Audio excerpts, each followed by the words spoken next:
News, सच जरूरी है। दर्शकों नमस्कार, मैं हूं श्रद्धा तिवारी और आप देख रहे हैं MNH न्यूज टीवी। तो आइए देखते हैं आज की खास खबर। एक नजर डालते हैं आज की हेडलाइंस की ओर। स्वाति मालीवाल ने राज्यसभा में उठाई रिक्शा का वक्फ बिल पर गोगोई ने क्या वक्फ बिल को लेकर चंद्रशेखर आजाद ने बीजेपी पर साधा निशाना। तो आइए देखते हैं खबरें विस्तार से। स्वाति मालीवाल ने राज्यसभा में उठाया रिक्शा का मुद्दा। राज्यसभा सांसद स्वाति मालीवाल ने बुधवार को सदन में ई रिक्शा का मुद्दा उठाया।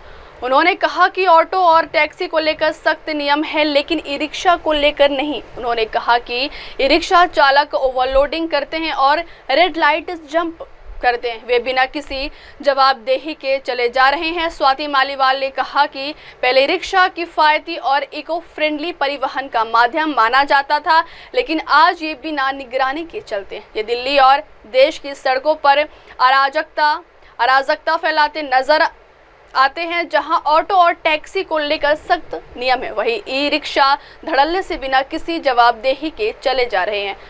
हाल की घटनाओं का जिक्र करते हुए उन्होंने एक 10 वर्षीय लड़की का मामला याद किया, जो तेज गति से चल रही रिक्शा की चपेट में आने से अपनी जान गंवा बैठी। वहीं मालीवाल ने राज्य सरकारों से कुछ उपायों को लागू करके तत्काल कार्रवाई करने का आग्रह किया।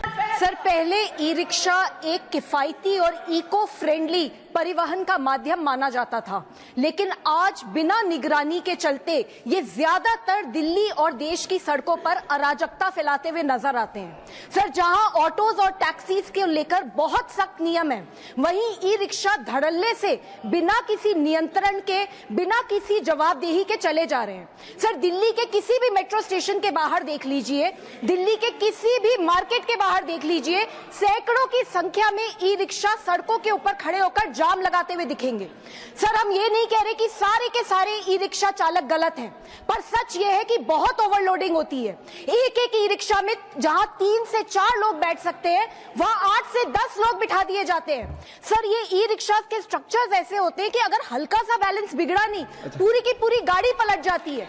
सर, ये भी देखने को आता है कि बहुत सारे ई रिक्शा ड्राइवर्स, उनके पास ना तो कोई लाइसेंस है, ना ही किसी प्रकार का कोई ट्रेनिंग, रॉन्ग साइड पे चलाते हैं, ओवर स्पीडिंग करते हैं, रेड लाइट तोड़ते हैं, ये सब आम होता जा रहा है। सर, राज्य सरकारों के पास कोई आंकड़े भी नहीं है।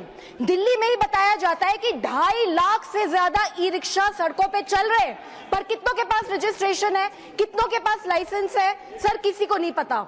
सर, 1 महीने पहले एक 10 साल की बच्ची की दिल्ली में मौत हुई क्योंकि एक तेज रफ्तार ई रिक्शा आकर उसे टकरा गई। सर, अभी कुछ समय पहले एक 7 साल के बच्चे की भी दिल्ली में मौत हुई क्योंकि एक ई रिक्शा के अवैध चार्जिंग पॉइंट से उसको करंट लग गया।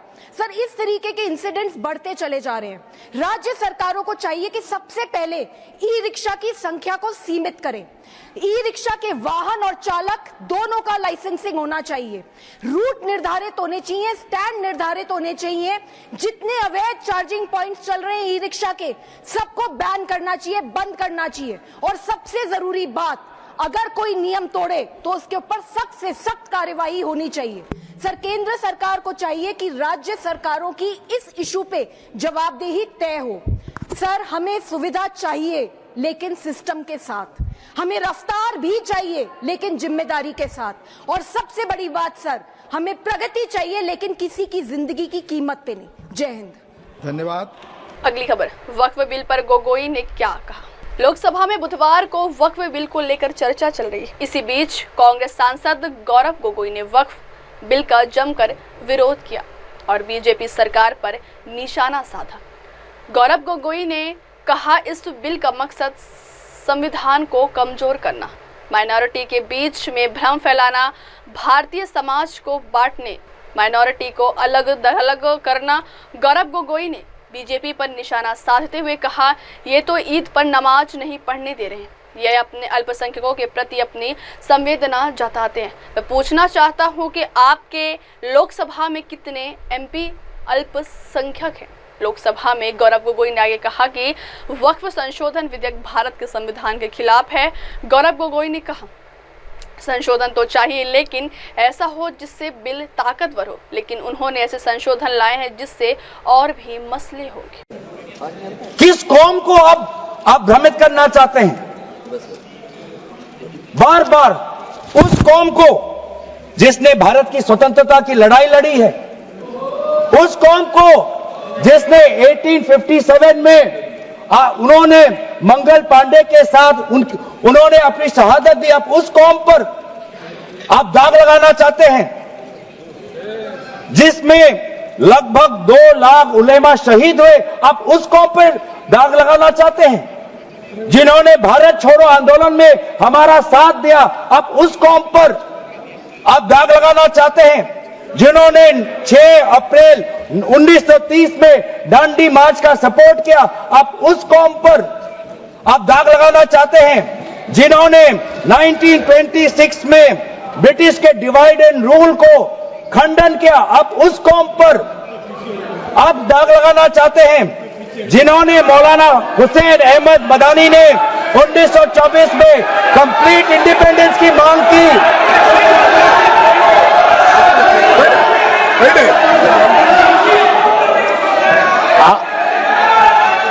जब आप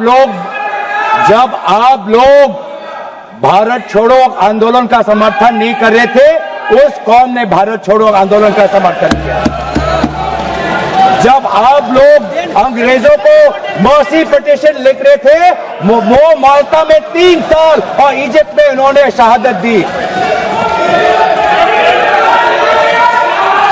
आप किस कौम पर दाग लगाना चाहते हो जिन्होंने 1924 में जिन्ना के 2 नेशन की थियरी को पूरी तरीके से नकारा, आप उस कौम पर लगा रहे हो। सर यही है इनका डिवाइड एंड रूल, यही है इनका डिवाइड एंड रूल। बहुत अगली खबर, वक्फ बिल को लेकर चंद्रशेखर आजाद ने बीजेपी पर साधा निशाना। वक्फ संशोधन विधेयक बुधवार को लोकसभा में पेश किया जा रहा है। इसको लेकर अब आजाद समाज पार्टी के चंद्रशेखर आजाद ने बीजेपी पर निशाना साधा है। उन्होंने कहा, आज देश का कमजोर तबका देख रहा है कि उनके साथ कौन खड़ा होगा। आज जो हालात है संसद में उस तरह है कि सब लोग देख रहे हैं कि कौन किस तरफ खड़ा है। चंद्रशेखर आजाद ने आगे कहा, जैसे कल से चला है कि आर पार में आर पार नहीं कहूँगा। यह एक ऐसा समय है जब कमजोर तबका है वो सबकी तरफ देख रहा है कि आज उनके साथ कौन खड़ा होगा, या कौन उनसे राजनीतिक लाभ चाहता है, या कौन है जो उनसे सिर्फ झूठे वादे कर रहा था। किसको वोट देकर वो गुमराह हुए हैं या ठगे गए हैं, यह सब देखने का समय है और पूरे देश का ध्यान आज संसद की तरफ है। देखिए वीडियो। आज जो सिचुएशन है पार्लियामेंट में वो उस तरह की है कि सब लोग देख रहे हैं कि कौन किस तरफ खड़ा है। जैसे कल से चला है कि आर पार, मैं आर पार नहीं कहूँगा कि ये एक ऐसा समय है कि देश में जो कमजोर तबका है वो सबकी तरफ देख रहा है कि आज उनके साथ कौन खड़ा होगा, या कौन सिर्फ उनसे राजनीतिक लाभ चाहता है, या कौन जो है सिर्फ उनसे झूठे वादे कर रहा था, किसको वोट देके वो गुमराह हुए हैं, ठगे गए। ये सब देखने का समय है और पूरे देश का ध्यान आज पार्लियामेंट की तरफ है। मैं शुरू करूंगा उन लाइनों से कि जलते घर को देखने वाले, फूंस का छप्पर आपका है, आग के पीछे तेज हवा है, आगे मुकद्दर आपका है। तेरे कत्ल पे मैं भी चुप था, मेरा नंबर अब आया, मेरे कत्ल पे तू भी चुप है, अगला नंबर आपका है। मैं स्पष्ट कर रहा हूं, ये पूरा अमेंडमेंट जो है ये आर्टिकल 13, 14, 25, 26, आर्टिकल 50, आर्टिकल 300 का उल्लंघन है। ये धार्मिक स्वतंत्रता का ऊपर जो है प्रहार है। ये उनकी वक्फ की जो संपत्तियों पर, उन पर मुसलमानों के अधिकार के ऊपर प्रहार है। ये उनके जो है उनके ऊपर जो है जबरन अपनी विचारधारा को थोपने का और उनके अधिकारों को लूटने का जो है, और वक्फ की संपत्ति को लूटने का जो है, ये एक तरह का जो है पूरा जो है सरकार ने एजेंडा बनाया। इसलिए हम लोग इसको अपोज कर रहे हैं क्योंकि संविधान के खिलाफ है। अब वक्त हो चला दर्शकों ब्रेक का। ब्रेक से लौटने के बाद देखिए देश और दुनिया की तमाम बड़ी खबरें बने रही है MNS न्यूज़ टीवी पर। नमस्कार। Hi, this is Abhijit Sawant and you are watching MNS News. आप देख रहे हैं MNS न्यूज़, सच जरूरी।